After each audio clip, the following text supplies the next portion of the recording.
Trees are waving in the breeze. The sun is shining through the leaves. So many things you can be when you see. So many things you can be when you see. Ooh, so many things you can be when you see. So many things you can be when you see. In the sky above the land, flowers open to your hand. So many things you can be when you see. Camping sa tabing ilog. Ngayong araw, isang campsite na naman ang ating pupuntahan upang mag-relax at enjoyin ang ganda ng kalikasan. Damihin ng sariwang hangin at syempre, ang maligo sa napaka-presko at malamig na ilog. May mga makakasama tayong mga bagong kaibigan mula sa Ride and Camp event. Kaya tara, samahan niyo muna kami sa aming camping adventure. Andito kami ngayon ni Mami sa pamilihang bayan ng Fami. At malapit na kaming makarating sa campsite na pupuntahan namin. Bali, according sa Google Maps, meron na lang kaming 5 kilometers para marating namin yung campsite. So nag-stop over muna kami dito sa may pamilihang bayan ng Fami. Gawa nga ng mamimili pa kami ng mga kulang para sa kakainin namin mamaya hanggang bukas ng umaga. Ano na? Okay na tayo? May maliit pang Del Monte ketchup po. Ayan. Okay. So, kompleto na guys. So, andito na yung mga pamimilihin namin. Ayan. So, let's go na. Let's go. At ipinagpatuloy na nga namin ang aming pagbiyahe. Hanggang sa marating na namin ang kalsada papasok sa campsite na pupuntahan namin. Ayan, so nakalagay Camp Gilmore. So dito na tayo. Papasok. Oh, yeah. Straight.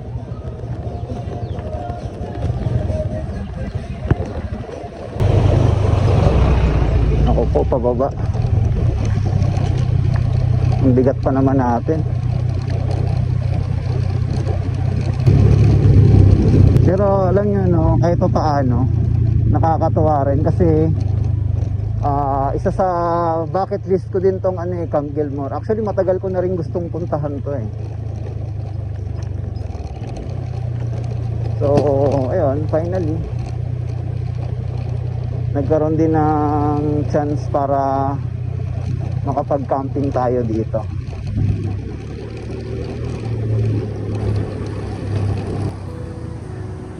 Napaka-pamilyar ng tulay na ito dahil sa madalas ko itong napapanood sa mga videos. Malinis ang ilog, kaya naman maraming lokal ang naliligo sa ilog na ito. Ayan tayong river crossing Kopya.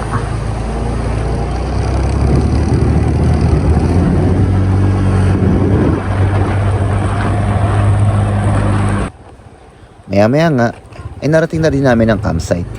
Let's go. Welcome to Camp Gilmore. Dito tayo. Kabilang side. Ayan. So, nandito na tayo sa campsite. Pagkarating nga namin, ay agad na rin kaming humanap ng spot. Pagkatapos, ay agad na rin kami nag-set up ng aming tent.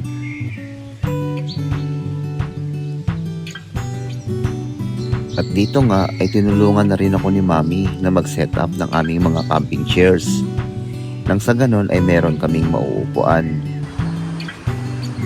Ang sarap talagang mag-camping sa mga lugar na malapit sa ilog. Sobrang nakaka-relax, lalo na kapag naririnig mo ang mga agos ng tubig.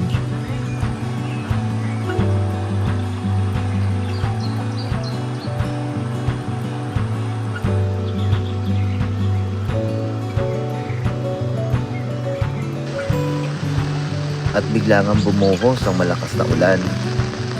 Mabuti na lang at tapos na kami mag-set up ng aming tent.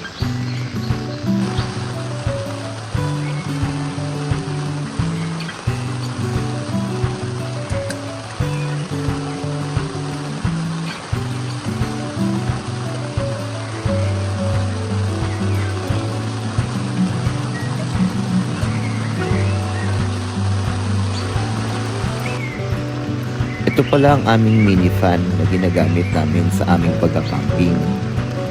Sobrang natutuwa kami kasi double purpose siya.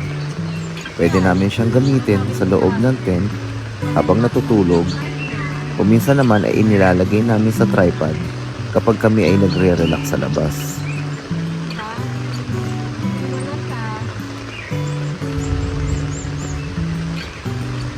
Diba? Ang sarap mag-camping, lalo na kapag ganito ang panahon, umuulan. Dinig na dinig namin ang malakas sa pag-agos ng tubig na nagmumula sa ilog. Sabayan pa ng tunog ng bawat pagpatak ng ulan na tumatama sa aming silungan. Talaga namang kay sarap pakinggan. Siguradong aantukin ka. Kaya naman, hindi ko na din pinalampas ang pagkakataon. So, good night guys. Tulog muna ako. Pag-ito ako kumakit.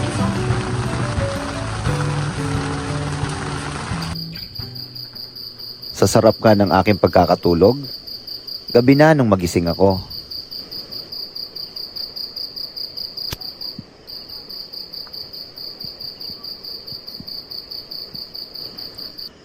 Kaagad na din kami naghanda ng aming makakain para sa aming konting salo-salo.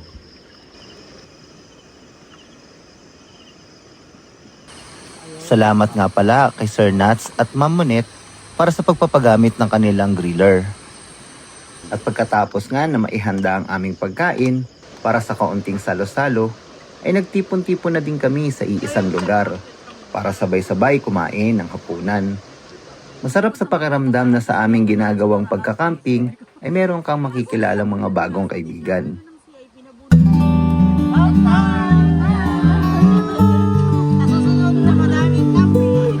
Ayan.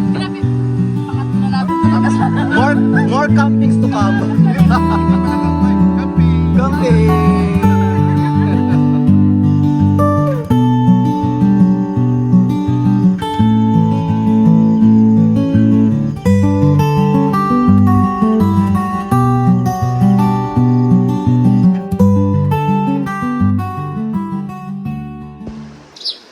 At sinalubong nga tayo ng napakagandang umaga sa ating ikalawang araw dito sa campsite. Kasabay ng malamig na simoy ng hangin at kalmadong kapaligiran. Ramdam mo ang payapang kalikasan. Isang panibagong araw at karanasan.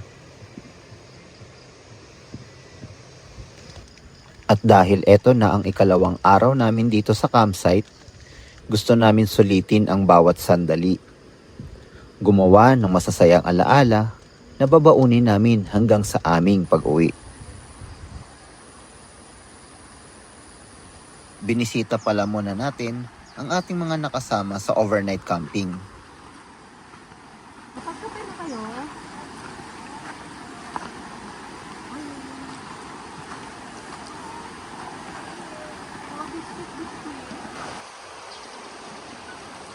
Ayan guys, yung mga kasama natin. Si Boss Gail. Morning po. Ayan. So, kagigising lang din nila. So, ayan. Breakfast muna, kape-kape. Sir Nats, morning. Morning, Mama Net. Ayan, kasama natin. Si Sir Nats and Mama Net. Morning po.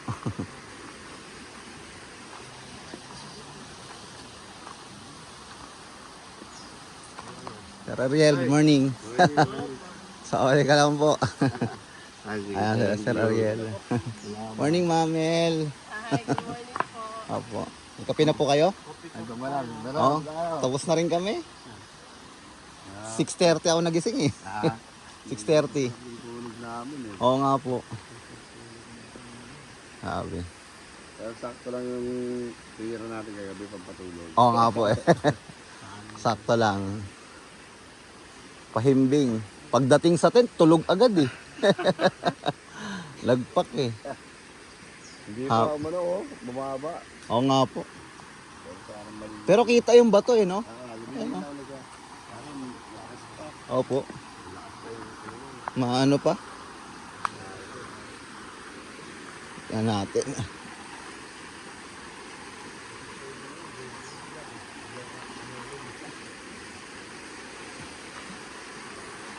Ulit-ulit na oh. At ayun nga, matatapos na naman ang isang epic weekend dito sa Camp Gilmore. Guys. Naramdaman namin ang saya at kapayapaan at natutunan naming pahalagahan ang bawat sandali. Sulit din ang isang gabing puno ng tawanan at kwentuhan kasama ang mga bagong kaibigan. Na-realize din namin na hindi lang tanawin ang maganda rito, kundi yung pagkakataon na mapalayo sa ingay ng syudad. Minsan, kailangan lang nating huminto, huminga, at magpasalamat sa mga simpleng bagay na madalas nating kaligtaan. At hanggang sa mga susunod nating mga camping adventures, kita-kits ulit next camp. Simula ng biyahe, araw ay sumilip. Hangin sa pisngi, tamoy sumasayaw. Tahimik ang daan, tanaw ay luntian. Tila ba ako'y panandali ang naligtas. Wala nang ingay ng syudad, kalma ang puso, tahimik ang paligid. Wala nang ingay ng syudad, kalma ang puso, tahimik ang paligid. Sa Nectar at Two Wheels, ako'y buhay dito ko naharap ang tunay na saya. Ulong sa lupa, puso'y malaya, bawat tanawin parang himala. Sa Nectar at Two Wheels, doon ako laging babalik.